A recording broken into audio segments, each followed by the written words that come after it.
Amateur Traveler is in its 20th year now, but can you imagine if I had people on the show who had never been to the destination, but had just read about it or seen a movie about it? That wouldn't make any sense at all, and you wouldn't listen. We all know how important it is to receive advice from people who know a destination to get the most authentic local experience. And a great option for experiencing this is Explore Worldwide and their authentic small group adventures, led by local tour leaders, perfect for solo travelers who want to meet like minded people with a desire for adventure. I'm often an independent traveler, but two of my last three trips were with small group tours because they organize everything and it's a lot easier. If you want to recreate the tour I did to Malta, they have a Malta and Gozo Discovery Tour. I'm intrigued by one of their tours called A Taste of Sicily. The company again is Explore Worldwide, and visit exploreworldwide.com to learn more. And thanks to Explore Worldwide for sponsoring this episode of Amateur Traveler. The nights are long, the days are short, and the weather is chilly to downright cold, depending on where you are. It's a good time to slip into a Quince iconic Mongolian cashmere sweaters, which start at only $50. You can treat yourself to everyday luxury at an affordable price with Quince. If you really want to dive into luxury, you can check out their leather handbags, washable silk shirts, and European linen sheet sets. Whatever you're looking for at Quince, all the prices are 50 to 80% less than similar brands, and they do that by partnering directly with top factories and cutting out the middleman. They only work with factories that use safe, ethical, and responsible manufacturing processes. And of course, they use premium fabrics and finishes for that luxury feel in every piece. But you've already heard me rave about my Quince travel pants. Treat yourself this winter without the luxury price tag. Go to quince.com/traveler for 365-day returns plus free shipping on your order. That's QUINCE.com/traveler to get free shipping and 365-day returns. Quince.com/traveler. And thanks to Quince for sponsoring this episode of Amateur Traveler. Got my bags packed, I'm on a roll. I'm heading out there and I'm ready to go. Looking real good in my passport photo. Oh, no. Amateur Traveler, episode 614. Today, the Amateur Traveler talks about museums and food and temples, spectacular mountains, German colonialization, and beer as we go to Qingdao, China. Home, but maybe not today. Welcome to the Amateur Traveler. I'm your host, Chris Christensen. Good news at the end of the show about next year's trip to Africa, but for now, let's talk about Qingdao, China. I'd like to welcome back to the show Joseph Weiner from North Carolina, who's come to talk to us about Qingdao, China. Joseph, welcome back to the show. Thank you. And I say welcome back. He has been on the show. It has been a while. Episode 216, we did an episode on Malawi. But this time we're talking about China. So what's your connection to Qingdao? The connection is, this has been business travel. For the business I'm in, I had the opportunity to spend 3 2-week trips in Qingdao. And of course, as a business traveler, you only get Right. the weekends traveling around, but certainly the nights of restaurants and where to stay. And Well, it depends how you do it. I had a trip to Shanghai to visit eBay when I was working with them as a vendor for them. And they kept wanting us to come over because we were launching Chinese discussion boards. And I kept saying that's a waste of time. And they, no, we had to be there. We worked for an hour in a 2-day, 3-day business trip, and the rest of the time we spent doing tourism stuff. But that's not usually. no, it's not usual, but it is fortunate when that happens, for sure. Exactly. And I was also fortunate to have a friend of mine, a person working on the project who is from the area, not from Qingdao, but from the city nearby. She and I traveled around the city, so that was good to have somebody who is native and also speaks fluent Chinese. Excellent. And why should someone go to Qingdao? There's some really good reasons. I mean, for me, the experience I had was probably 3 different things. There's the food. I mean, this is not a total reason, but the food is amazing. The culture and the history. Qingdao, I think, has a really great history of not only being a coastal town, but also having a large German influence. So in the late 1800s, early 1900s, the Germans, quote, colonized a small town that under the time was in the Qing dynasty. But they put in fresh water, sewer, electrification, built a mail service, built a church, of course, in the traditional kind of German European way, and government buildings, and developed it as a naval base. The city itself grew after that. There was some Japanese invasion during World War I, and then after that, just grew and grew and grew, not only as a naval base, but also as a port. And so you get a lot of people coming through. So Qingdao itself, isn't really traveled too much by Westerners. It's an industrial port city, isn't it? It is an industrial port city, but they also have other businesses there. Okay. And you don't get a ton of Westerners going through there. Mm-hmm. What you do get is actually a lot of Chinese that visit Qingdao in the summer to be by the sea. And so not only do you have tourist industry there, but also you get good places to stay, the food, the museums, the historical town area. And so I think it kind of an overlooked place in terms of visiting China. And plus, if you've been traveling around in the countryside or whatever, it's a good stop. Okay. And to put it on a map, we're talking about kind of halfway in between Beijing and Shanghai, and then the closest big Chinese city to South Korea. Yes. Yeah. So it's directly west-southwest of Seoul. Okay. If you're going to fly into Qingdao, like if you're already in China, right, you just take a domestic flight from any major city and it'll go there. If you are like me, when I flew in business-wise, you fly in either to Seoul or Beijing, and then you take a 1-hour flight. Okay. One of the funny things about Qingdao is they call it a second-tier city in the sense that it has 9 million people in it. Right. And that's the size of New York City. That's the size of LA. It's bigger than anything we have. Yeah. Yeah, exactly. But no.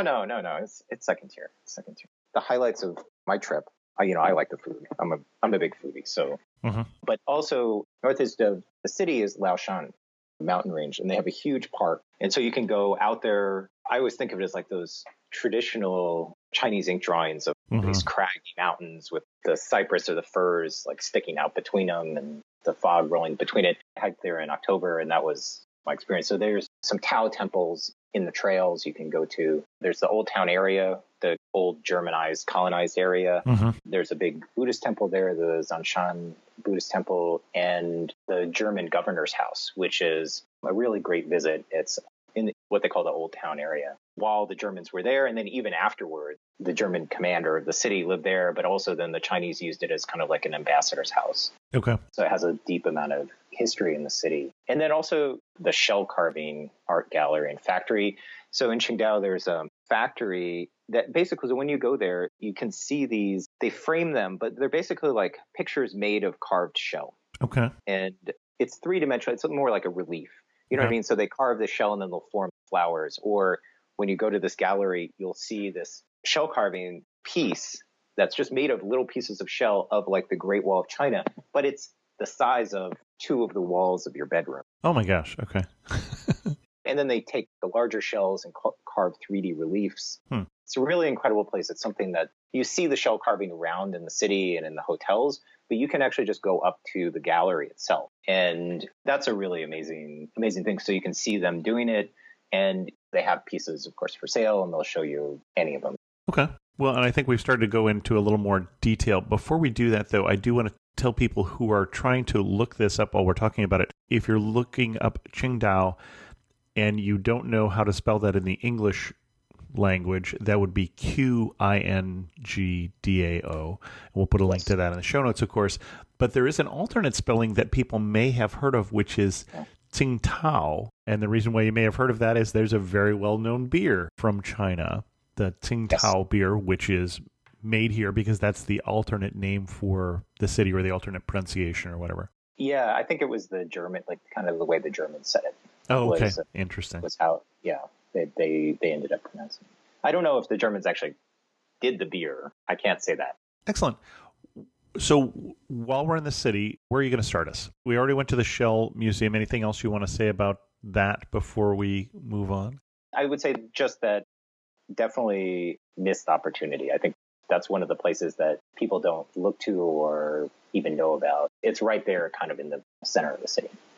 Excellent. And by the way, yes, Qingdao Beer Brewery was started in 1903 by German settlers. Oh, okay.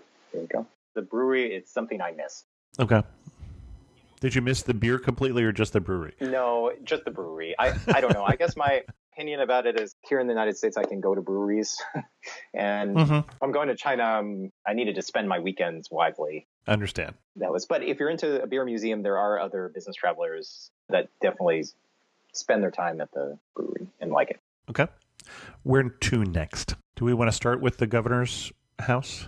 Yeah, absolutely. The governor's house was really interesting. So again, it's built on a hill overlooking the city and the bay in front of it.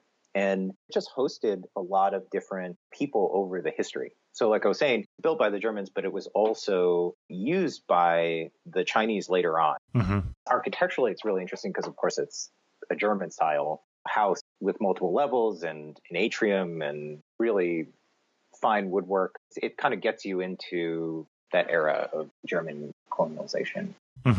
I think the story goes about it that the Qing dynasty had ideas or had started developing Qingdao as a naval stronghold against the Japanese. And when the Germans saw that in the late 1800s, they just came right in and took it over. The Chinese, of course, couldn't quite defend against that. But I'll say that in terms of the people I did talk to about the Germans versus the Japanese, who also during World War I took hold of the city, people really side with the Germans because they did so much for the city. Whereas I think maybe this is really kind of politically controversial, but what's said around town, or at least for the people I talked to, was that the Japanese were not well liked in terms of what they did to the city.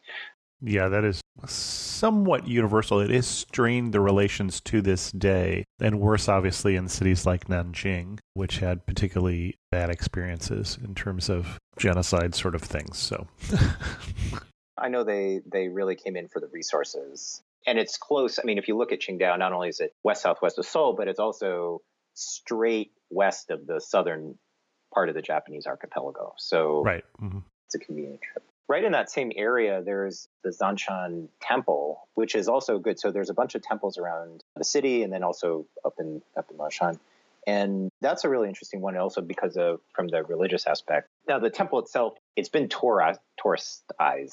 So that means it's not a place of prayer anymore. Okay. But they built a temple right next to it where all people go to pray. But they kept all the aspects and put like a little shop in. You can go in and see what was a Buddhist place of prayer for a long time. It's very well maintained, very, very colorful. Alongside that, walking around the old town area is really good. It's a very walkable town. Whatever, a maps program is just going to work there for you, so you don't have to worry so much about getting lost. But just walking around town, you can find things like that. That's probably what's really nice about the old town area. Let's take a break here and hear from our sponsor. This episode of Amateur Traveler is sponsored by World Nomads, the global travel, lifestyle, and insurance brand for independent travelers. You've all heard my manifesto. If you haven't, it's on the About page of the show's website, and I urge you to read it. The short of it is that travel is better if you observe, appreciate, connect, and if possible, contribute to the local community. These are the same principles that World Nomads talks about in their own podcast, How to Learn a New Skill, Connect with Locals, Travel Responsibly, and Give Back. They're unashamedly an adventure travel company, so some of the destinations they discuss may surprise you, but also delight you. They've talked about taking a traditional fishing boat around the outer islands of the Philippines, but also looked at Berlin through the eyes of a traveler who has put down roots there. The World Nomads podcast, you can find it on iTunes, Google Play, Stitcher, iHeartRadio, and Spotify, or go to worldnomads.com/podcasts. But make sure you come back to Amateur Traveler. And then also there's some museums there. I think this is probably the other missed opportunity is there's a postal museum.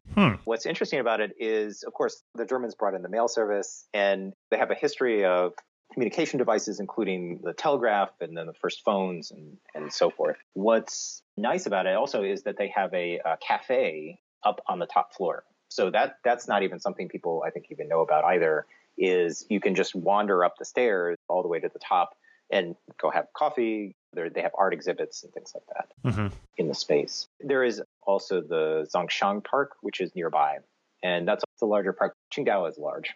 So it's a Mm-hmm. huge city. It affords it larger parks. And so this is a good hiking experience. So got hills. There is a temple inside the park.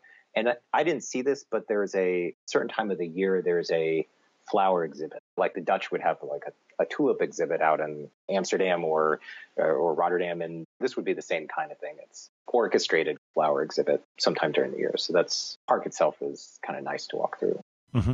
It's funny, you were saying that this is a second-tier city in terms of its size. While you were talking, one of the things I noticed is that in terms of its economy, it's actually the 10th biggest city in China economically. And then it was also one of only 6 golden cities named by the World Bank out of 120 different Chinese cities based on the climate and the government effectiveness. So they were saying, hey, you might want to think if you're going to work with China, this isn't a bad place to be based because you're going to like it here, basically. Yeah, and that's it. I mean, it's really a big port city. And in terms of the economy, there are large companies in the city, and then there are factories, of course, outside the city. Mm-hmm. The port itself is a major import-export ports for China. Mm-hmm. That's something else you got to kind of watch out for. I think anyone going to the major cities in China, I think, is conscious of this, but the smog. Yep. It's not without its problem. The locals laugh a little bit because when you go in October, when there's a lot of wind, they all laugh because the fog gets blown over to Korea. Ouch.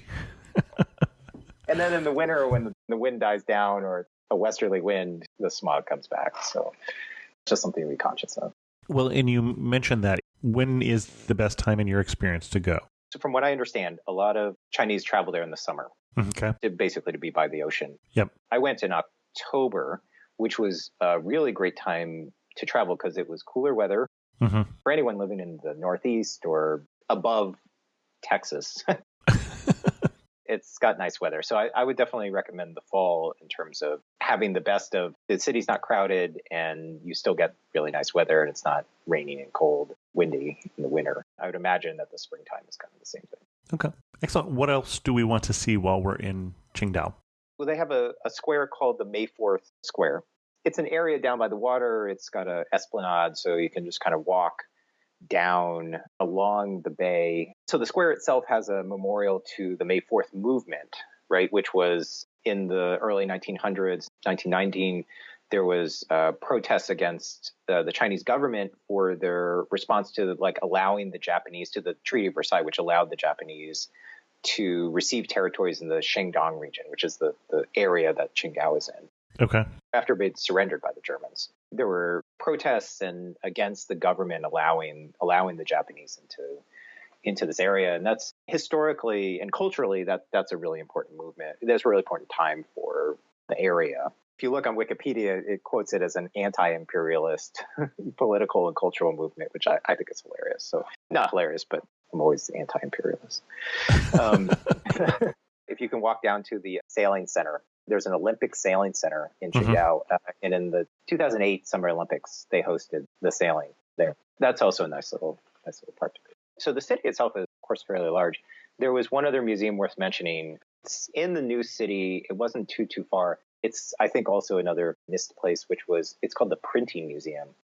It's small, for sure. Mm-hmm. My friend knew about it already and was like, oh, we should go. They have a complete history of ink printing. Mm-hmm. The Chinese glyphs. Right. The number of glyphs is far and wide. And so they have a wall of the 2,000 most popular Chinese glyphs. And then you can do woodblock printing. Okay. But they have different woodblock you can choose from. I wrote a funny haiku, which is totally contradictory because it's Japanese. They translated it into Chinese for me. And then we went and picked out the characters, and they've got a whole mapping system of how you find the characters. So that was fun. And then just to get a history of ink printing is really great as well. Because I think, correct me if I'm wrong here, but the paper, it comes from China, right? Paper and printing both come from China.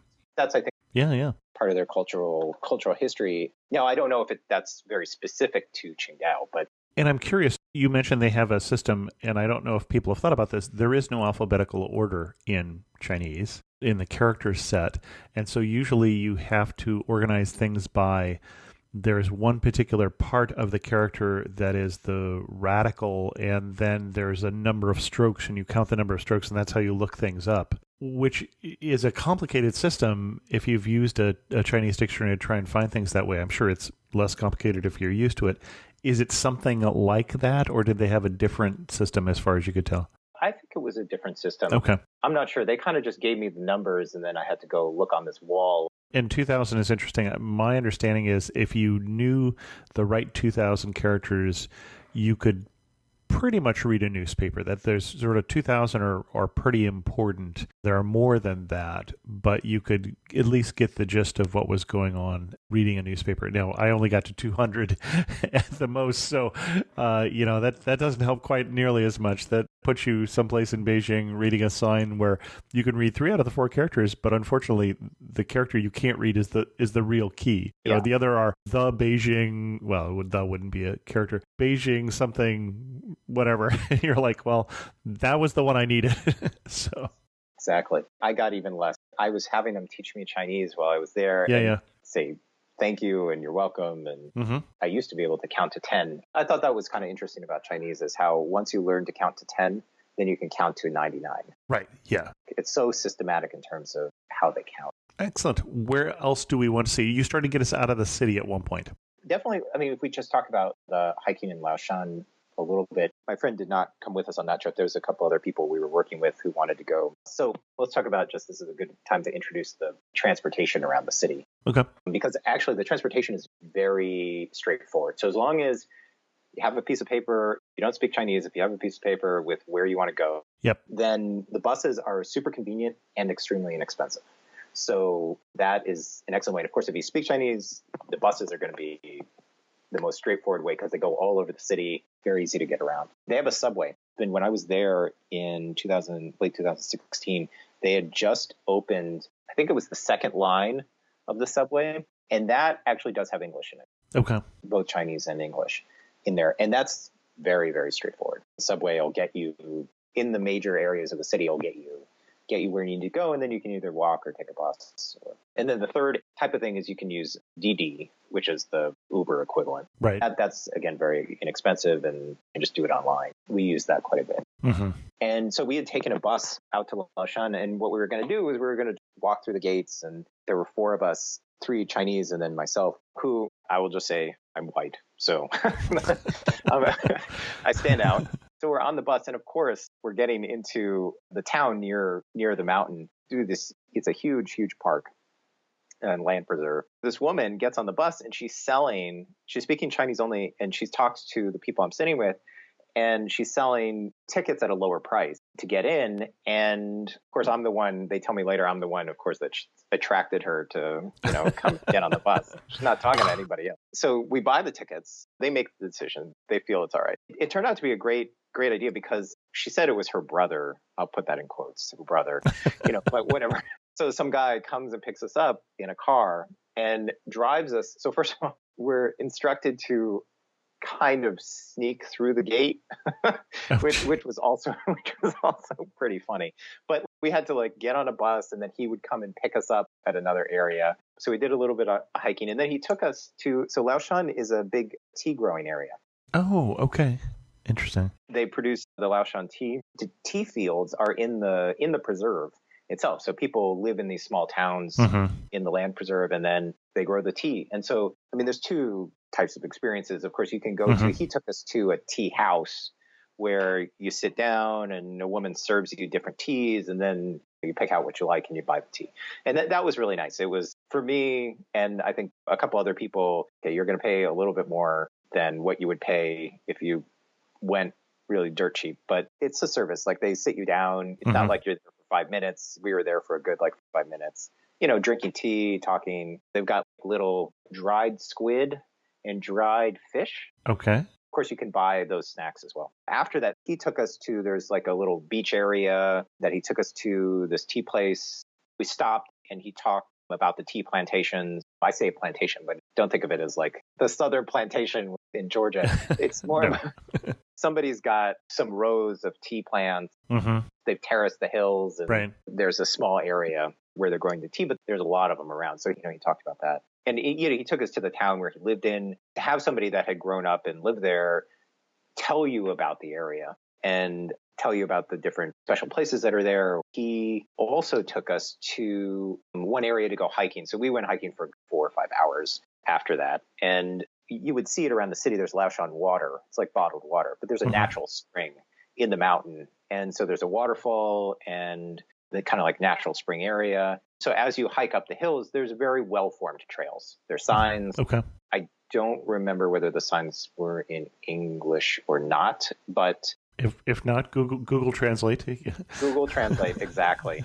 So I guess Laoshan at some point had a whole number of Dao temples there. Mm-hmm. We saw 2 Dao temples. There's one up on near the top of the mountain. And then there's also another one kind of midway up in this one hiking area where the waterfall and the natural spring is. That's the area we're in. Okay. I mean, it's just gorgeous. In the summer, I guess they run a gondola service. Okay. But of course, we were there in the non-tourist season, so there's no gondola service. Really, we spent a good 5 hours hiking around, and we didn't get lost. Well, technically, I think we did take a wrong turn at some point, but that's okay. We figured it out. You're just hiking up and down, and just the views. You look over the Yellow Sea, so basically, okay. Mm-hmm. You're looking down. You can see the towns that are scattered, and these Dao temples are really, really gorgeous. They're active temples, or at least the one we went in was an active temple, and it's kind of nestled up there in the trees, and it's really kind of serene, good outdoor adventure. Excellent. You started to mention food there. You've been wanting to get to that for a while, and you talked about dried squid snacks. I'm hoping you get something that's going to appeal to me more than dried squid. In terms of food. Yeah. Well, I'll tell you, don't discount the dried squid. Okay. All right. I had some good experience with the fresh dried squid. So there are a couple local things. Now, you're going to get these in a lot of places you go, but Chinese food, of course, is regional. Right. Mm-hmm. China itself is just very culturally diverse. Mm-hmm. You got a ton of different groups of people around. And Qingdao, being a port city, attracts a lot of it. And so you get not only food that they make locally, but also other stuff coming in. My favorite, the baozi. The buns, yeah. No, actually. So in particular, I was talking to my friend last night. I had to verify a few things with her. She was saying people always talk about baozi as being the buns and it's got the meat or whatever inside. Mm-hmm. But in Qingdao, they also refer to it as the dumplings. So they're not the same like white rice bun. It's like more like a dumpling, like what you would see is like a fried or steamed dumpling. They steam them. They've got the soup inside. Oh, the soup dumplings. Oh, those are great. Yeah, exactly. And of course, they're typically made with seafood. So you're on the coast. Okay. And they'll make them with meat. They'll make them with seafood. But the restaurants you go to, and this was one of my favorite parts, the restaurants you go to, you see people in the back making them. Right. It's not like, they came out of a factory and you would go to Trader Joe's for or something like that. They haven't been frozen in the freezer and then heated up in the microwave like I would do. Yeah, right. Yes, like my lunch yesterday. Yeah, exactly. But they call them, I totally apologize about the pronunciation, Xiaolong Bao. Okay. Is what they know them as, Xiaolong Bao. And those are really great. So that's, Xiao is little. Yeah. And Bao is dumpling or roll. And the word in between, I do not know. I don't know long either. But if you say that, people will know what you're talking about. Okay. There's some specialty restaurants for them around the city. So you can go and there are restaurants known for their Xiaolong Bao or, they're just their variety of baozi or dumplings. Right alongside that, there's a really great seafood. I mean, you can go to a seafood restaurant after seafood restaurant after seafood restaurant in the city. And now some of it is local, which I'll talk about in a second. Some of it is just fish you would get out of the Yellow Sea or whatever is being imported. But they're all the same in the sense, or at least the ones I went to were kind of the same in the sense that it's live fish or seafood, right? So they've got you say, I want that fish and I want these shrimp and I want this, and tell them how you want them to cook it. And it comes right on out. Of course, you're eating family style, or at least the experiences I had, I was eating family style. Mm-hmm. And you can get seafood there year round. It doesn't have to be the middle of the fishing seasons to get it. They're going to have it most of the year. We had really great fish, great shrimp. There's a local clam that actually shouldn't be missed. They call it gala. That's the local name for it. So you can order it in the restaurants and it's just gala. And they serve it. They're little clams and they come out of, or they're kind of the surrounding areas where they farm them or harvest them. They prepare them however you want. I mean, the Chinese cooking there is simple. The sauces are simple, but really, really tasty. Those are really tasty. I have looked up xiaolongbao is little basket bun. The word long is basket or cage. So it's just literally the ones you see in the little basket, because it's a little steaming basket. That's the ones they are. Okay. Makes perfect sense. Totally. It's, again, the logical system of the Chinese Exactly, language. yeah. I really think it's something else. As opposed to like English that's so contextual. Right, yeah. So they also do hot pot. Yep. Mm-hmm. My friend was telling me this is a chain. There's one close by in the downtown area where I was staying called Donglai. So the hot pots are great. There's a number of hot pot cities. The Donglai is a restaurant. It was close to the hotel we were staying at.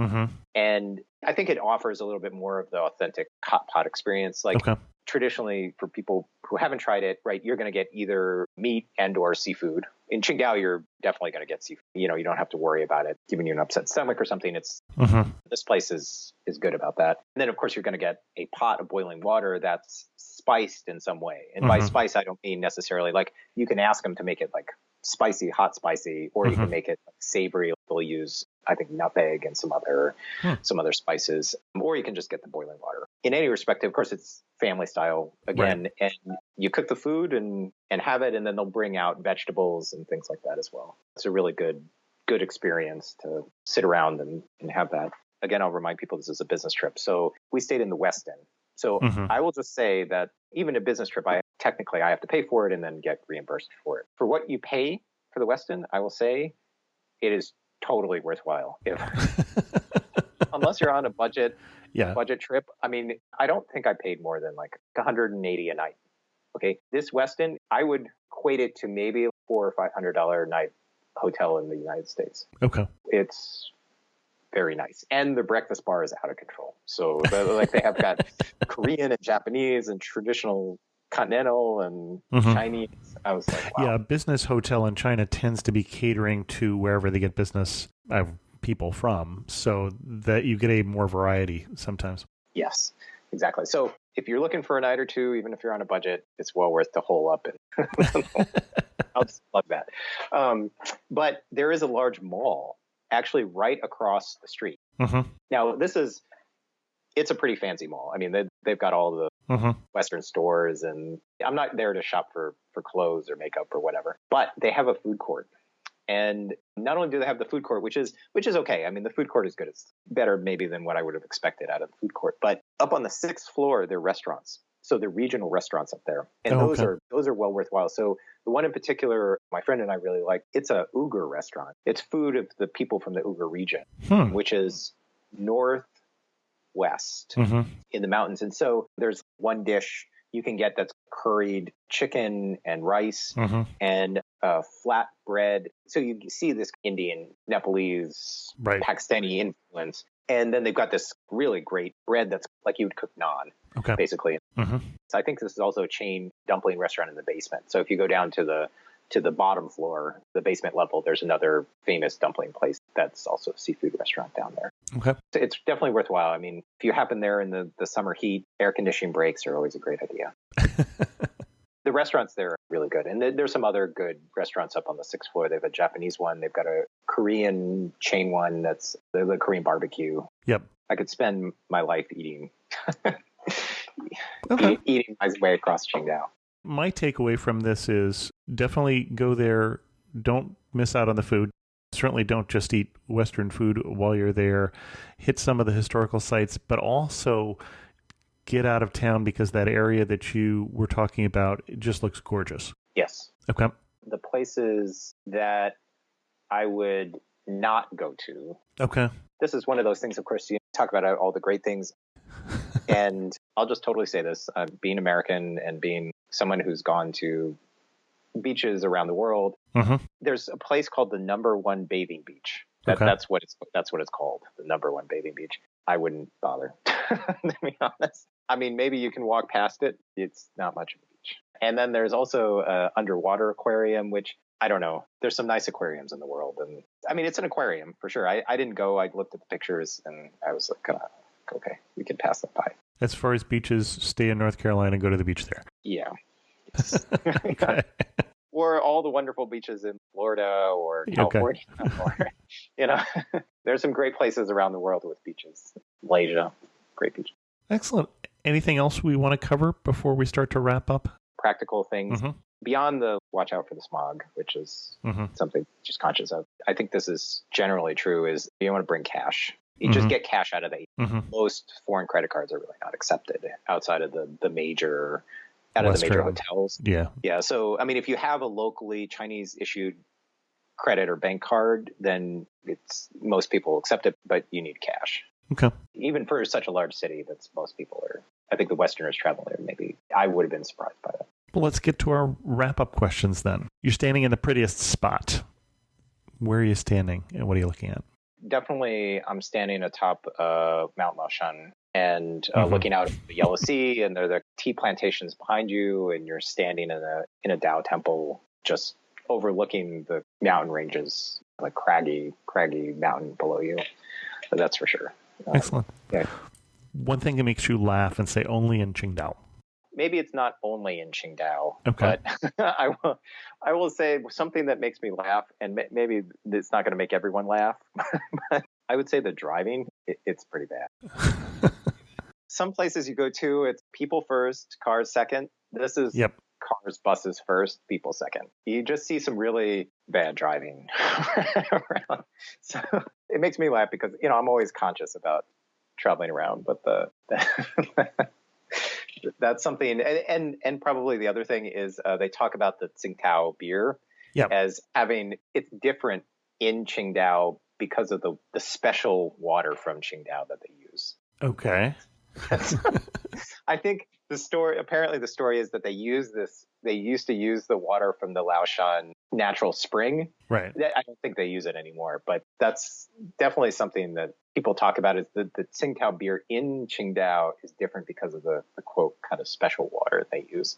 Okay. And Qingdao, we didn't mention it, the literal translation of it is Green Island, which I did not know. I was looking it up because I know another Qing with a different tone that has a different meaning, so I wasn't expecting that was what it meant. Excellent. And if you had to summarize Qingdao in just 3 words, what 3 words would you use? Food, culture, and history. Excellent. Excellent. Our guest again has been Joseph Weiner, and coming to us from North Carolina. Joseph, thanks for coming on the show. Let's see, I think we need to schedule you to come back in about 400 episodes. Is that right? Yes, that is correct. Or 8 years. One of the two. It'll be good. Thank you very much, Chris. It's been a pleasure. Thank you for sharing with us your love for Qingdao. Well, my pleasure. Thank you. I teased at the beginning of the show that we had some good news about next year's trip. That is 2019 in June to Africa. Just as a reminder, this is a trip that goes from Johannesburg up through Kruger National Park, through Botswana, camping and doing safaris, and then ends at Victoria Falls. You can find more information about that at amateurtraveler.com/Africa2019. But the accommodations for that trip are booked. There was a little delay there. We've started to sign people up, so go ahead and sign up for that trip if you are interested. We have at least the deposit from one person already and a couple more people in the queue, so looking forward to going to Africa with some of you in 2019. With that, we're going to end this episode of Amateur Traveler. I've got to get on the road and head down to Los Angeles today. I'll probably be editing this on the way down and putting in all the chapters and marks and things like that we do in the iTunes enhanced version.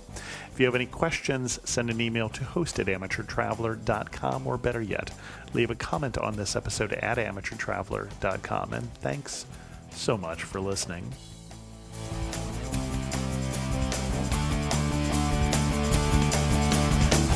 Got to see one more cathedral.